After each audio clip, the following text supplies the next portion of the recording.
Sa Good Vibes, ginakabig nga the most beautiful McDonald sa Pilipinas nagbukas na sa Bacolod. Nga abala ginatawag ini nga pinakamatahum nga McDonald's. Yaring report ni Romeo Subaldo.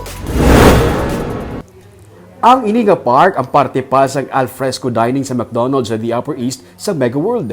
Diri makita ang train kag bagon sang BMMC sadto. Pero ang train ang nagaserbi nga baligyan sang dessert. Sunod sa kay Harold Hieronimo, ang Vice President kag Head ng Public Relations and Media Affairs sa Mega World Corporation. Ini ang McDonald's sa Pilipinas nga may pinakamalapad nga alfresco area. May mga tulip-shaped lighted flowers. Ang drive-thru, duha ka mga lane. May higante nga mascara wall nga himo sang artist nga si Jojo Vito. May bike and dine area, kag mayroon man sang bike repair and air pumping station. This is the first in the world. The world's first dessert station on a train. Sa Bagon. You will see that later on, that ang among dessert station, they have an extended dessert station where you can buy sundaes and some coffee and drinks right outside and in a Bagon ng train.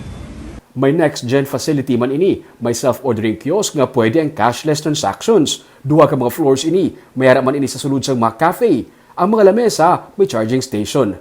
May party area para sa mga celebration. Kag, mayara ini sang collab room o kun conference room nga pwede i-occupy sang customer for private meetings.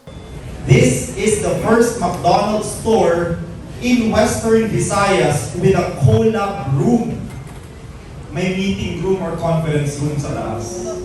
Yes.